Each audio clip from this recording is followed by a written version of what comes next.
پیارے بچوں، مرحبا کڈس کارٹون اسٹوریز میں خوش آمدید۔ آج کی کہانی سٹارٹ کرتے ہیں۔ گھنے جنگل میں بہت پرانا قدیم برگد کا درخت تھا۔ وہ درخت کم اور حویلی زیادہ لگتا تھا۔ یہ درخت باقی تمام درختوں سے مختلف تھا کیونکہ اس میں 3 طرح کے گھر آباد تھے۔ سب سے اوپر والے حصے میں چڑیا رہتی تھی، درخت کے بیچوں بیچ شاخوں میں بندر کا گھر تھا اور سب سے نیچے درخت کی کھو میں لومڑی رہتی تھی۔ یہ تینوں الگ الگ تھے مگر ایک خاندان اور گھر کی طرح پیار اور محبت سے رہتے تھے۔ تینوں کی دوستی بے مثال تھی۔ وہ صرف دوستی نہیں بلکہ ایک دوسرے کے دکھ درد کے ساتھی تھے۔ وہ سب ساتھ میں کھانا کھاتے، گھومنے جاتے اور ایک ساتھ کھیلتے بھی تھے۔ وہ سب ایک دوسرے کا بے حد بہت سارا خیال بھی رکھتے تھے۔ کوئی بھی دوست کہیں جاتا تو واپس آ کے وہاں کا پورا قصہ انہیں سناتا۔ اسی طرح ان کی زندگی ہنسی خوشی گزر رہی تھی۔ ایک روز وہ سب صبح صبح ایک ساتھ ناشتہ کر کے بیٹھے تھے تو آپس میں بیٹھ کر باتیں کرنے لگے۔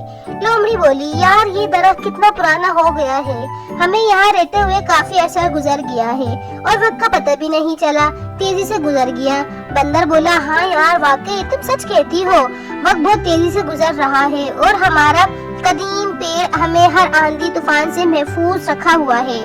وہ دونوں چڑیا سے بولے، تم بتاؤ تم نے اس پیڑ میں کب گھر بنایا تھا؟ چڑیا بولی، میری دادی اماں ایک دن سخت بارش میں اس درخت میں پناہ لینے آ گئی تھی اور جب سے میں نے ہوش سنبھالا ہے میں نے اپنا گھر یہی دیکھا ہے۔ دونوں مزے سے چڑیا کی باتیں سن رہے تھے۔ پھر وہ سب اپنے اپنے گھروں میں چلے گئے۔ اگلے دن بندر نے نئی گاڑی لی۔ اس کی خوشی میں اس نے دونوں دوستوں سے کہا، چلو کہیں گھومنے چلتے ہیں۔ چڑیا بولی، میری طبیعت خراب ہے رات سے، تم دونوں ایک کام کرو، خود ہی گھومنے چلے جاؤ۔ وہ دونوں کہنے لگے، چلو ٹھیک ہے، تم اپنا خیال رکھو، ہم واپسی میں تمہارے لیے کچھ کھانے کے لیے لے آئیں گے۔ یہ کہہ کر وہ دونوں گاڑی سے لے کر نکلے اور سیر کے لیے روانہ ہو گئے۔ چڑیا اکیلی گھر میں لیٹی ہوئی تھی، اس کا گھر میں دل نہیں لگا تو وہ تازہ ہوا لینے گھر سے باہر آ گئی۔ اکیلی چڑیا کو دیکھ کر دور سے ایک بھوکا چیتا قریب آنے لگا۔ چڑیا کو دیکھ کر اس کے منہ میں پانی آ گیا۔ وہ آہستہ آہستہ قریب آیا اور چڑیا پر جھپٹا۔ چڑیا زور سے چیختی ہوئی اوپر کی طرف اڑی۔ ابھی چیتا اس پر چھلانگ لگا ہی رہا تھا کہ بندر اور لومڑی فوراً وہاں پہنچ گئے۔ بندر اور لومڑی نے مل کر چیتے کی زبردست پٹائی کی۔ بندر نے اچھل اچھل کر چیتے کو مارا۔ لومڑی بھی غصے سے لال ہو رہی تھی، اس نے چیتے کو زور زور سے ناخن مارے۔ چیتا بیچارہ اپنی جان بچا کر بھاگا۔ چڑیا بہت زیادہ ڈر گئی تھی۔ بندر اور لومڑی نے اس کو حوصلہ دیا۔ چڑیا نے تہ دل سے اپنے دوستوں کا شکریہ ادا کیا۔ شکریہ ادا کرتے ہوئے چڑیا کی آنکھوں میں آنسو آ گئے۔ بندر اور لومڑی نے فیصلہ کیا کہ اب وہ ہمیشہ ایک ساتھ ہی جایا کریں گے۔ بندر اور لومڑی نے چڑیا کی جان بچا کر دوستی کی ایک نئی مثال قائم کر دی۔ تو پیارے بچوں، آپ لوگوں کو بندر، لومڑی اور چڑیا کی کہانی کیسی لگی؟